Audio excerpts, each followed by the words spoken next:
And welcome one and all. This is the X Zone. I am Rob McConnell, coming to you from our broadcast center and studios in Hamilton, Ontario, Canada. If you'd like to send me an email, xzone@xzoneradiotv.com, on all social media sites, X Zone Radio TV, to find out about our broadcast schedule on the X Zone Broadcast Network, www.xzbn.net, and for our broadcast schedule on Simul TV on the X Zone TV channel, www.simultv.com. Well, it's that time of the month, X Zone Nation, when we bring back the one and only Lady Ashley, the White Witch of Niagara, here on the show. And today, Ashley is going to be talking about a number of things. We're going to be talking about August magic, good luck, prosperity, health, wisdom, and the dog days. Joining me now from someplace hidden from view in the beautiful town of St. Catharines, Ontario, is our good friend, Lady Ashley. And Ashley, always great having you with us, my dear. And thank you, as always, for having me. So what's new in the world of geology before we get back to the X Zone part? Oh, we did some fabulous collecting trips and just got some of the best stuff in the whole world, and got some beautiful marbles, soapstone pelt. I even got a fake silver. I'm serious. It was so funny. I looked at this rock and I went, "You're not metallic, but you sure look like silver threads." And I just thought, I got to collect it just for the heck of it. Oh my gosh! And for those listeners who do not know what Ashley and I are talking about, Ashley is part of would it be a geological society? Geology club. Yeah. Geology club in Niagara. And do you want to give our listeners their website? Come on. It's NPGS, which stands for Niagara Peninsula Geological Society. Just look up NPGS. You'll find us. Yeah, that's the best way to do it. Yeah. We pop up in the first 5, 6 things. Oh, excellent. Yeah. Excellent. All right, Ashley. August. What can you tell us about August from the witch's point of view? Well, as you said right at the very beginning, it's considered the month of good luck, prosperity, health, and wisdom. And for a number of reasons, because it's perceived somewhat differently in the northern hemisphere as compared to the Mediterranean hemisphere and the southern hemisphere. But all of the things that people have done in the month of August for thousands of years all are to do with, do I have good luck here? Right. Am I going to have prosperity and thereby health? And have I made wise choices? And so therefore do I have wisdom? And that's why August is a very important month for that. And I know we're at the very, very end of August, but it starts, like for the Northern Hemisphere in particular, it starts with Lammas or Lunashwa, which are the bread festivals, because August is when the first grains or the early grains start to ripen, and everybody starts making bread. And, of course, almost all of the Lammas loaves are braided, and that's a common theme, is to braid. And that means that you're putting together that good luck, prosperity, health, and wisdom. Oh, so that's what the braid signifies. So that's what the braid signifies, the good luck, prosperity, health, and wisdom. Yeah, cool. And of course, and even though it sounds like, people are going to say, this is witchcraft, this is Wicca. The harvest festivals in the northern hemisphere, and then essentially what are the coming of the rains or rivers flooding in the Mediterranean hemisphere, and then, oh, look at that, there's a star in the sky that we can use to navigate. And I am going to get back to that star in the sky that we navigate, and that one is in the southern hemisphere. but it is certainly in the northern hemisphere. It is the first harvest of all of the harvests. So you're getting your grains, your wheat, your corn, all kinds of vegetables, all kinds of berries, apples, grapes, and honey, because the bees are busy, or have been very, very busy. And of course, you start canning and drying and preserving and storing, so that it's going to help you get through the winter, and it sets you up. Now, one of my favorite things about August is that's when most of the salmon spawn.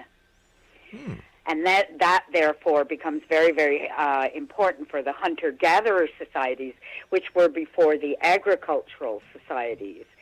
So the salmon start to spawn in August, and people are going, yummy fish. And of course, a lot of your wild crops ripen as well. So there was big gathering, prior to agriculture. Now, ancient Egypt, that's when the Nile floods.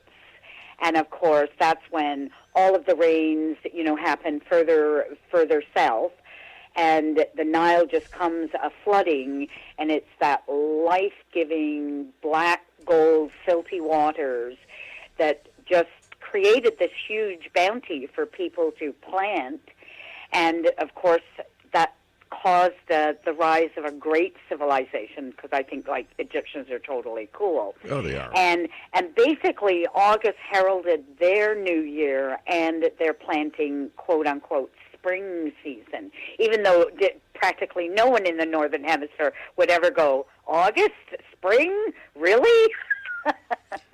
That is true. And in fact, this morning when I went outside and had my coffee before I came to the offices, I could actually feel the fall in the air. There was that feeling that, all right, the seasons are going to start changing. Then when I went on my walk, I noticed that a number of the maple trees were starting to change color in the leaves. Like, where did summer go? Oh, I thought it was a great summer. But yes, it's true. Summer is getting towards its end. And of course, just in the last couple of days, the Farmer's Almanac is threatening, threatening or predicting a really, really cold winter this year. And if it's true, I am not looking forward to the winter. Well, cold is one thing, but when it's laced with snow, and listen, the Niagara Peninsula can really get some bad storms. I remember them well. True. But, if it's cold, that's one thing. But if you get the snow that comes with it, and, you've got the lake effect between Lake Erie and Lake Ontario, it will be pretty hard. In fact, I noticed earlier this summer, the squirrels around the house were already gathering their supplies for the winter. And I said, this can't be good. Yep, and that's what they do in August. And in fact, on one of our rock collecting trips, we actually did see a very, very fat groundhog. And I'm just standing there looking at this groundhog, and I'm thinking, yeah, you're getting ready for winter, and it's like really nice and rotund, and it was chomping away, and its cheek pouches were filled, and of course you always see chipmunks. Sure. I mean, like their big blown up cheeks. That's nuts that they've gathered, and they just stuff their cheeks to like the ends of the earth. They're just amazing, But I looked at that groundhog and I thought, wow, you are definitely representative of August. All right. It was so fat. It was just so beautifully fat. The groundhog was munching, saying, "Oh, all right, Ashley, what do you have? What do you have in that bag? Come on, Ashley, I know you've got something good there." Now, August isn't always perceived as the best month. All right, what we're going to do, Ash, we have to take our break, so please stand by. We're going to do a bit of a cliffhanger here. Exonation, Lady Ashley is our special guest, and her website, her email address is ashleysmagic@gmail.com. That's ashleysmagic@gmail.com. And Ashley and I will be back on the other side of this break, talking more about August magic, good luck, prosperity, health, and wisdom, and of course, the dog days of August.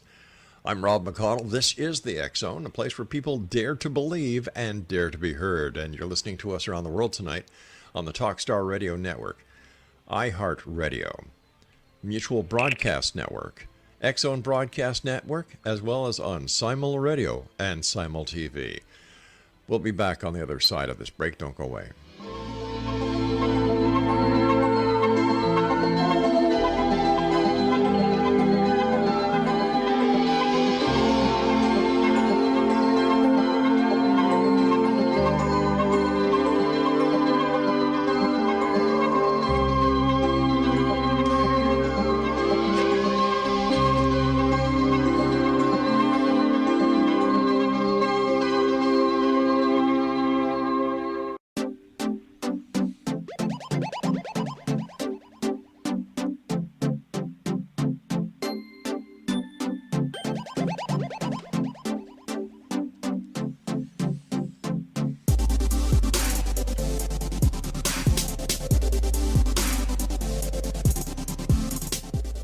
Exonation, our guest this hour is Lady Ashley. She is the White Witch of Niagara. Her email address is ashleysmagic@gmail.com. And Ashley, before we went to the break, we were talking about, the exploits of your geological society. And this last time you and your fellow rock collectors were out there, you noticed this, this rather robust groundhog. And we were also discussing how August is traditionally the time of animals that are starting to, gather their wares for the winter. And what else is August known for? Well, August is also known, and this is for the ancient Greeks primarily, more so than Rome. Rome seemed to have a little bit more balanced view of August. But like Egypt, July and August in Greece is very, very dry, particularly August. And of course, so the ancient Greeks didn't exactly perceive August as the best month because you got this very hot and dry weather, which of course means drought. And then of course you've got lots of unsettled weather, intense thunderstorms, and we experienced certainly some very intense thunderstorms here in Ontario. That's right. We may have been drought-ridden here, kind of, in St. Catharines, but a good portion of Ontario got hit. And then, of course, the Greeks also believed that humidity would make men weak. Well, not surprising, humidity, sort of, we all go, can we just sit down? Exactly. But humidity arouses women, according to the ancient Greeks, and really, quite frankly, for all that I love the ancient Greeks for the many gifts that they gave us, they also didn't have too high an opinion of women, and they were. I feel that they were overall pretty misogynistic. Of course, I'm now going to get totally trashed by many Greek people. Sorry, but certainly they didn't think highly of August. Now Rome was a little better because they were more balanced. But once the rain started, everybody, of course, started getting happy, and of course, in ancient Greece, that's when you also planted, your crops that would go through the winter. But I talked earlier about the southern hemisphere, and this is when we get into the dog days of August, and of course that humidity, that unsettled weather. It's so dry, and is it going to rain? And when it does rain, it's very intense.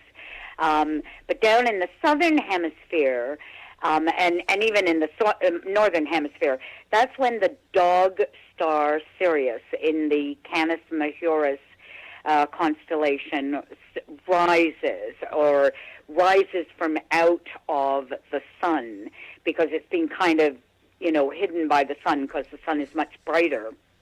And by the way, Sirius is also the brightest star in the night sky, So which is kind of cool. So the dog days are named after a constellation. Yes, Wow. yeah, and but it also goes along with that sultry hot, those sultry hot days in August, and certainly in the southern hemisphere, they used it, particularly the ancient Polynesians, Maoris, and Oceania people. They used it as one of their navigation stars. And all you have to do is look at how far all those islands in the Pacific are apart from each other. And it is an absolutely amazing, as well as good luck, that these people were able to just sail across the Pacific, find all of these islands, and settle them. And it's just an absolutely amazing feat. So there was a lot of good luck, but at the same time there was also a lot of wisdom, because these guys, these ocean travelers, really knew how to read the stars. And even though that's their wintertime, therefore no sultry hot days, like we get in the north, it is just an amazing, tremendous feat that they did what they did. It's like inhabit all of those far-flung islands in the Pacific. But getting back to Europe and, northern Africa, of course, it was very hot and sultry in August. And the ancient Egypts also believed that Nile flooding was Isis' tears of sorrow for her dead husband Osiris. And as soon as basically Sirius showed up in the night sky, getting far enough away from the sun so that it could be seen, they also felt that was the birth date of their son Horus. I still, the falcon god. I still can't get over how the Greeks really looked down at women. That is. Oh yeah, Wow. Women in ancient Greece had almost no rights at all. It was, in many ways, it was not so hot, And it's too bad, because the Greeks were truly phenomenal about the gifts they gave us, the art, the sculpture, the temple building. Sure. The philosophy, even the wisdom in their mythology, and of course democracy. And but yeah, women were, looked upon very askance. So let me ask you this, Ashley. You're a lady of the world. How do the muggy days of August affect you? Well, I don't mind the humidity. Certainly I have a hand fan, so I always have, portable air conditioning with me. Certainly I think I'm like anybody else. If it's too humid, I go, oh, gosh, I'll be so glad when this humidity goes. But overall, I think I don't get too badly affected by it. Does it make me feel like the ancient Greeks, I'm all aroused? Well, I don't know. But, some women like humidity. They like that hot and sultry, and let's face it, there's sultry fashion. Yes, there are, right? So, So it could be that it does arouse some women. It could be. But has there ever been a scientific study done? No. I don't think so. I can just see the classified wanted women who are sultry or not to be tested about how humidity affects their libido. Yes, yeah. That would probably be an interesting study, actually. Well, there's food for thought, Ashley. Maybe we should conduct it in the pure nature of science. No way. Okay.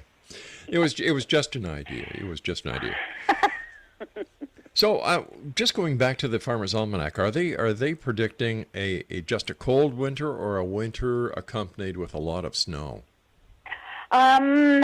I think, I have to admit, I read the article a couple of days ago, so it's semi-gone out of my head. Certainly very, very cold, and somebody is going to get more snow than usual. I don't think here in Ontario, I think it's if I'm remembering correctly, I think the East Coast is going to get a lot more snow than usual. Well, every year, that's what I'm remembering. No matter how bad the winter is in Ontario, there's very little snow around Queen's Park, and there's very little snow around Parliament Hill because of all the hot air. Ha ha! Good joke. I thought so. How do Wiccans and witches prepare for the upcoming event? Get ready for winter. Well, certainly the harvesting, and because I think a lot because we're so nature conscious. Yeah, we're doing some kind of harvesting, some kind of gardening throughout the year. The other part of it is things like canning and drying. Like certainly I like to can in August and September. Do I have a garden big enough to produce that? No, so I have to go to the store. But I usually go to, the local market. Mm-hmm. And but another thing that's also funny, cool about August is, of course, being a number of grains are ripening in August and grapes are ripening in August. Of course, that's perfect time to make beer and other alcohols and wine. And so very often when you're doing any kind of celebration in August, whether it's, the beginning where you're doing Lammas or you're doing the full moon or you're doing the quarters, you're going to raise your arm. All right, Ashley, stand by. You're going to take a sip of something. Sure, Ashley, stand by. We've got to take our news break. X Zone Nation, Ashley, the White Witch of Niagara, is on the line tonight with us from her home in St. Catharines, Ontario. Her email address is ashleysmagic@gmail.com, and Ashley and I will be back on the other side of this break as we continue here in the X Zone from our broadcast center and studios in Hamilton, Ontario, Canada.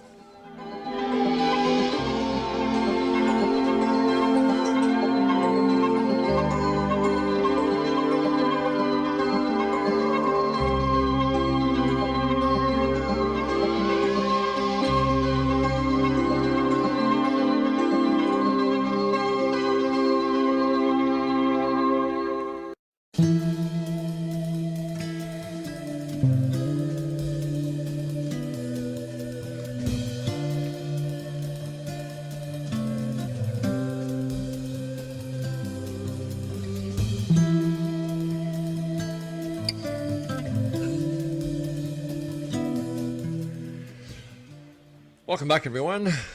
Lady Ashley is our special guest tonight here on the X Zone this hour. And if you'd like to send Lady Ashley an email, it's ashleysmagic@gmail.com. That's ashleysmagic@gmail.com. That's ASHLEYSS magic@gmail.com. Ashley, we were talking about the serious myths. Are they only found in the Greek culture or the Egyptian culture, or does Sirius play in other nations or in other continents around the world? Interestingly enough, the Sirius is well named as the dog star because practically every ancient civilization, every ancient culture related the star to some kind of dog or a wolf. I mean, certainly in China, Sirius is known as the celestial or the heavenly wolf star, and it's in the giant dog constellation. And one of the really cool things about Sirius is, and here we got some more negativity, and because Sirius is a very bright white star, but it's also known for color changes and for rainbow effects.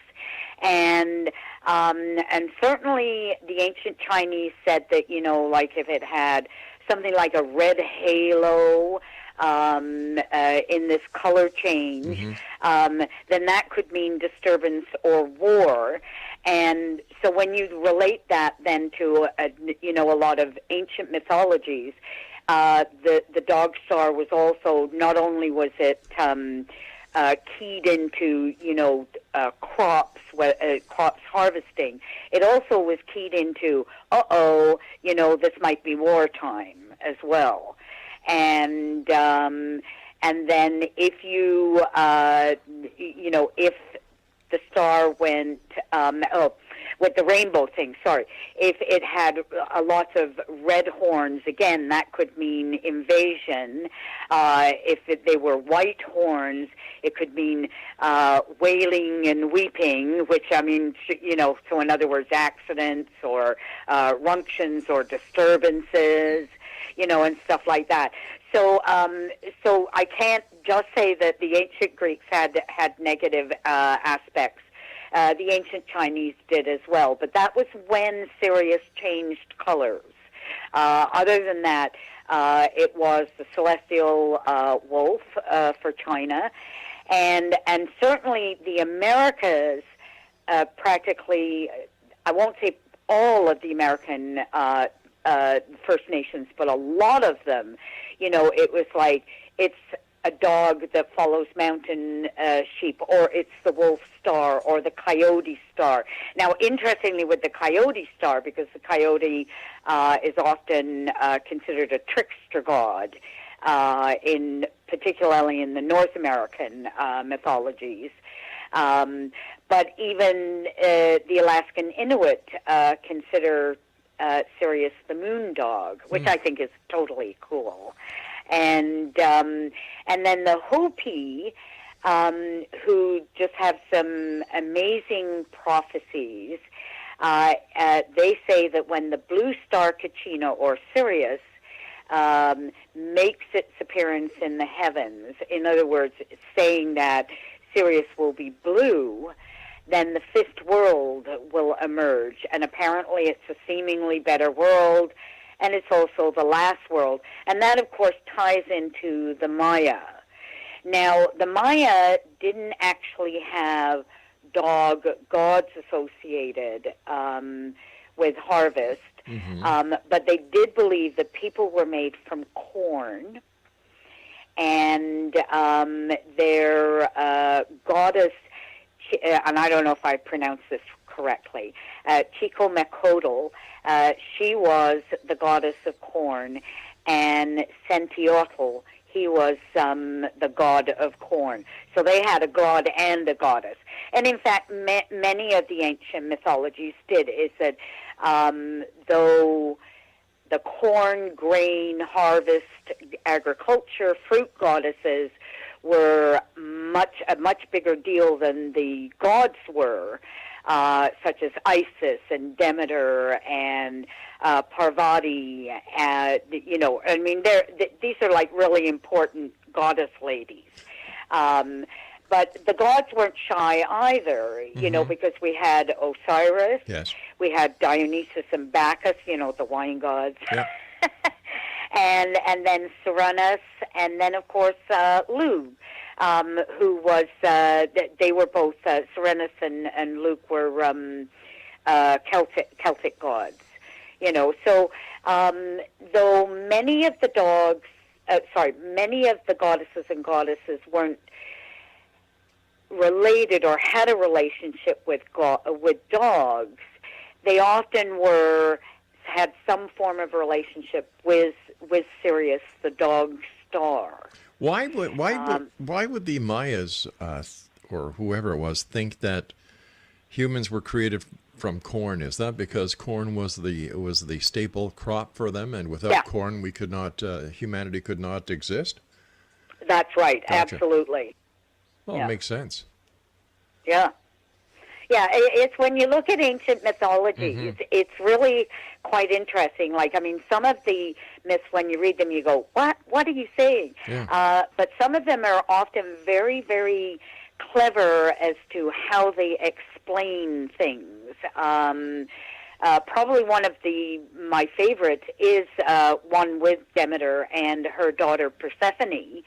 And, of course, when Persephone was kidnapped or raped by Hades and taken down into the underworld, Demeter just stopped doing what she normally did, and it's like nothing grew, everybody was starving to death, et cetera, et cetera. And so the Olympic gods, they stepped in and said, so Hades, come on, we got to solve this problem. And so, though not all Greek mythologies agree with this, basically Persephone had to stay down in the underworld for 4 months, equivalent to the 4 months of winter, and then came up back to her mother for 8 months, which is basically your growing season, growing and harvest season. So but it explained, hey, we got winter, Yep. and then we've got spring and summer and fall. They had a much simpler way of looking at things back then. Pretty amazing what the myths do. But in one respect, it was a lot simpler back then to understand. It seems as we have progressed, instead of making things a lot easier, we have complicated the hell out of most things. And when you look at the ancients and how they related the stars to animals, everything around them had a reason, had a rhyme, and it played not only part of their religious beliefs, but also their sociological beliefs as well. Yeah. And have we complicated? I'm not going to disagree with you, but sometimes I think it's also a case of we've forgotten things. Is that I don't think we're in rhythm anymore. And is it the Industrial Revolution and, the rise of the fossil fuels? I'm not sure. I mean, I know that there's a lot of people who say, we got to get back to the earth. Well, I don't want to give up some of the modern good things. Sure. Okay. So I think what it is that we have to find a balance, and because the Industrial Revolution happened so quickly, and then followed very, very quickly by the oil and gas and coal industries, and then of course our modern technology. I just don't think we've caught up, and we haven't found that balance. So, in some ways, complicated, yes, but I think it's more a case of forgetfulness as we've lost that rhythm. And I think that and I'm hoping that as the age of Aquarius dawns, that we will then get back that rhythm. Now, of course, I'm sure that there's a lot of people saying, well, you're very optimistic, Miss Full of Hope. And maybe I am. But what's wrong with that? The Hopi myth about when the blue star Kachina arises, is that fifth world the age of Aquarius, and will we get better and therefore heal ourselves and heal our planet? Well, you know what? There's nothing wrong with being hopeful. In fact, it's the people like you who spread the hopefulness, who are making a positive difference in this world. There's too much negativity. And I agree with you, Ash, that we have to look back in time to see what worked and what didn't work. And we need to learn more from our past mistakes, as well as learn from what has been right for us and implement that into the world today. Ashley, stand by. You and I have to take our final break for this hour. And Exonation, if you'd like to send Ashley an email, her email address is ashleysmagic@gmail.com. That's ASHLEYSSMAGIC at gmail.com. And Ashley and I will return as we wrap up this hour here in the X Zone on the other side of this break. Don't go away.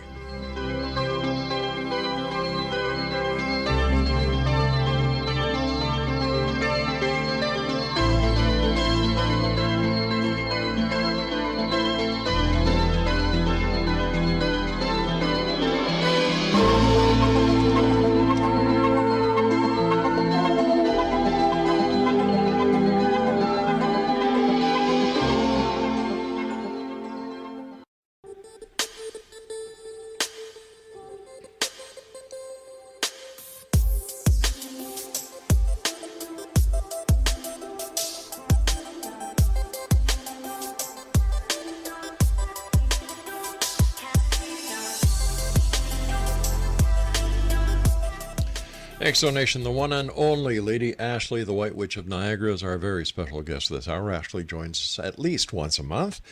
And if you'd like to send Ashley an email, if you have questions, or if you'd just like to suggest topics that Ashley might do here on the show for you, her email address is ashleysmagic@gmail.com. That's ASHLEYSSMAGIC@gmail.com. First of all, Ashley, so great having you with us each and every month. I look forward to our chats. I miss the old times when you used to come down to the studios at 610 CKTB and join us. But it's great having you back here with us where you belong here in the X Zone family. Thank you. So, Ashley, as a white witch, when it comes to, if my memory serves me correct, you and I once discussed the myth or the connotation of how or why witches apparently flied, and it had a lot to do, if I'm not mistaken, with the corn stalks. Well, yeah, because but it was also wheat sheaves. Because and because it was brooms more than anything, and certainly corn stalks were used as corn came over to Northern Europe. Once the New World was discovered. Because basically up until that point, there was no such thing as corn, despite the word corn being used in the vernacular. Corn, as in maize from the New World, didn't happen until the New World was rediscovered. And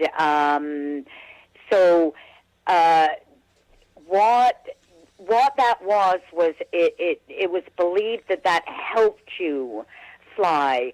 But really what helped witches or made witches believe that they flew was generally some kind of psychedelic, and usually mushroom, because that was quite commonly found in Northern Europe. There's a number of different things, but there's also ergot, which is a disease of rye, and ergot can certainly create more health problems, along with whereas your mushrooms don't tend to, and but it was they had this illusion or hallucination that they actually flew. But did they? No, they didn't. We're not that clever yet.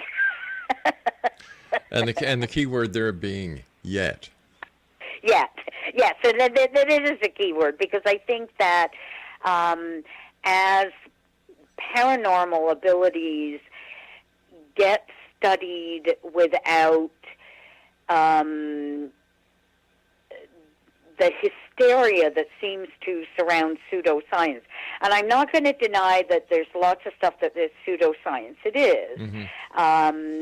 But we have seen over the years, over the centuries, what once was considered a pseudoscience is no longer. It, in fact, is considered a valid science. I just don't think we have the ability to understand, we don't have the technology to measure how the paranormal works. But, yet. And I'd like to see it. I'd like to see understand it more. But can people have paranormal abilities? Yeah, I do. And when you look at some of the Marvel Comics stuff, yeah.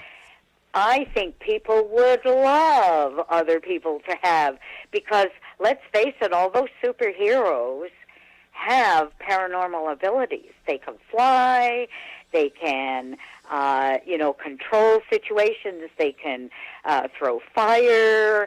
And one of my favorites from the Fantastic Four is the elastic guy. I can't remember his name right now. But he stretches, and there are always, in every person's life at one point or another, we all wanted to have that ability to be able to stretch and get something, right? We've all wanted that. And talking about modern things, of course, Harry Potter, and I mean, I've always considered Rowling brilliant with the way she, not only just the story alone, in that it is good versus evil and good wins out in the end. She was, I thought, just brilliant the way that she couples things together. And of course, Sirius Black, who is considered a big bad guy at first, and then everybody realizes, no, he's like one of the best good guys in the whole world. He turns into a big black dog. Really? Yeah, Sirius Black. So he's a, Sirius dog star, black. And I just thought that was one of the more brilliant things that Rowling did in her books. I think she's really brilliant. I really like the whole concept behind Harry Potter, about that, that impetus to, I need to do good in this world, and I need to defeat evil, even if it's a little good defeating a little evil. Ashley, why do you think so many people are into the vampire cult these days? The Walking Dead has a phenomenal following. True. Any idea on why? Well, I think part of it is that desire, the desire to have those paranormal abilities. I see. Because certainly, in Dracula, in the original book of Dracula, that was pretty paranormal. Dracula could do some pretty phenomenal things, and so a big part behind the vampire cult is that they're seeing it as, I am empowered. But it's also a form of rebellion, and a lot of us do want to rebel, because, just going back to, we seem to have lost touch with the rhythm of things. Right. This could be is that, if I am more earthbound, because in many ways Dracula is earthbound. He is the dead, therefore he belongs in the earth, because when we die, we go back to the earth, and we get recycled back into nature. So he's very much an earth figure, and it's a way of, I have to ground myself, but I also have to rebel, because I have to say how dissatisfied I am with the normal things of every day. And it's like I'm, well, no, I can't say it any better than what I've just said it. Sorry. Sure. No, I understand, but it seems that everything in life is a cycle. You and I talked earlier today about the 4 seasons, and now with our own mortality, ashes to ashes, dust to dust, and we get recycled. It's like Mother Nature is giving us all the answers, but we as humans are too naive to actually understand the messages that she's giving us. And when it comes to the paranormal and the investigation thereof, is it possible that we are not looking in the right direction, that to use technology to investigate the paranormal, we have to get out of the realm of science that we know and actually look at new areas as well as new technology. Yes, absolutely. I do think that. But there is also this, maybe it's not so much hysteria, though I consider it hysteria, but it's that immediate, the shutters go up and it's, I'm not going to listen to you because I think this is all, a bunch of malarkey, right, and blah, blah, blah, and you're an idiot and blah, blah, blah, blah, blah, blah. And people get very angry and very impassioned about denial of it. And so I think that needs to be calmed down in many ways. Certainly, the stuff that they did in parapsychology back in the 30s and 40s and 50s, when you look at the stuff that they did, though there was definitely issues and problems with a lot of what they did, and of course, a lot of the conclusions that they came to got trashed. There at least was no hysteria, or very little hysteria involved in parapsychology, and it wasn't really considered a pseudoscience. It was considered, this is a good way to look at this scientifically, and let's see if there is something there. Well, Lady Ashley, I hate to do this to you, my dear, but you and I have to say so long for tonight. You're going to be back within the next month or so. And yes. Always great talking to you. Do me a favor, take care of yourself. And you'll never know how happy everyone here in the X-Zone, as well as the X-Zone Nation, is to have you back where you belong, here on the X-Zone. Thank you. You take care of yourself, my dear friend. And X-Zone Nation, if you'd like to contact Lady Ashley, her email address is ashleysmagic@gmail.com. That's ASHLEYSS magic@gmail.com. I'll be back on the other side of this break as we continue here in the X-Zone from our broadcast center and studios in Hamilton, Ontario, Canada. Don't go away.